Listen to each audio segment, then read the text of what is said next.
Ал достар, біздің саяхат басталды Дубайға. Қалай Дубайға своим ходом дейді ғой, өзіміз билет алып, өзіміз дикарем қалай арзанға баруға болатынын көрсетейік деп сіздерге. Кім біреу білмейді, біреу білмейді, может. Біз тікелей Дубайға бармаймыз, Дубайға емес, Абу-Дабиге алдық билетті. Өйткені тікелей Дубайға билет қымбатырақ болады. Абу-Дабиге арзандау. Бізге туда-обратно барып қайтуымызға 196 мың теңге шықты. Мен, әйерім, хан деген бала, ұлым мен. 196 мың теңге туда-обратно шықты. Негізі біз бір ай қалғанда ма, бір жарым ай қалғанда алғанбыз. 3-4 ай бұрын алсаңыздар, одан да арзан болады. Мынау артында тұр ғой, Wizz Air деген компания, содан алдық. Қалғандар кіші қымбатырақ болды, мынау арзанырақ. Есі жоқ, қара көріңіздер. Сосын біз ручной кладь багажсыз алдық, арзан болу үшін. Бір ханға да бала болса да, ол без места алдымызға отырады ғой. Бала болса да бір сумка болуға болады екен алуға, қалып кіруге. Бір сумка 10 килограмм болу керек, осы авиакомпанияның немесі. Сонда біз 3 сумкаға бөл қойдық, 10 килограммнан. 10-ға жетпейді негізі, азырақ қана, мына сумкалар аз, 5 килограмм ба солай. Киімімізді астында хранение күні 1000 теңге.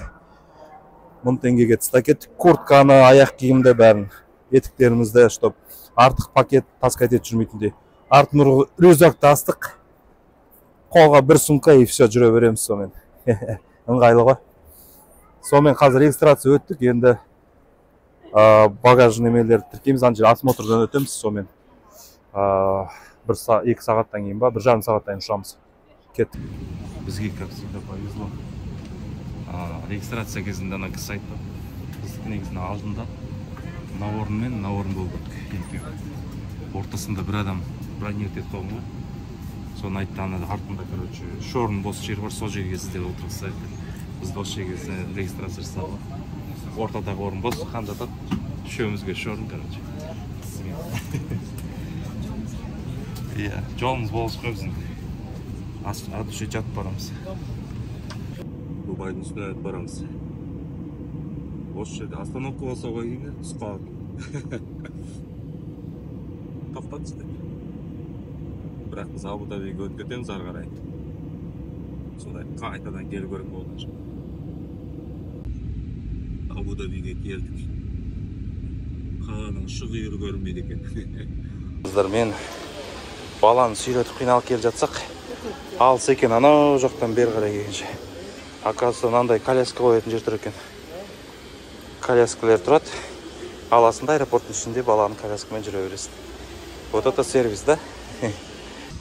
Иә, сосын мына жерде кондиционер. Бүкіл немен іші бәрі кондиционер ғой. Киім, жылы киім алу керек екен. Или плед, или бір жылы киім алу керек. Потому что салқын. Кондермен бәрі жерге қосып салған. Анандай стендерді кондерлер отырады. Анандай жерлерде кондерлер естілетін шығар. Содан алысырақ отыру керек, бірақ мына жер жақын болып тұр, бірақ өзімізге ұнап жататын жер болған. Баланы жатқызып қойған жерге. Короче, достар, Абу-Дабиге келген кезде сіздер мына есіктен шығасыздар. Сосын оңға қарай, бұлай қарай жүрсеңіздер, бәрін табасыздар десем. Бірінші очередь адамға не керек? Симка керек, интернет қосу керек. Осы жерде симка бар. Осы жаққа жүргенсіз, қазір мына жерде міне ақша аударатын жер тұр. Обменник есте керек болса. Сосын симканы қай жеріне алып өтті.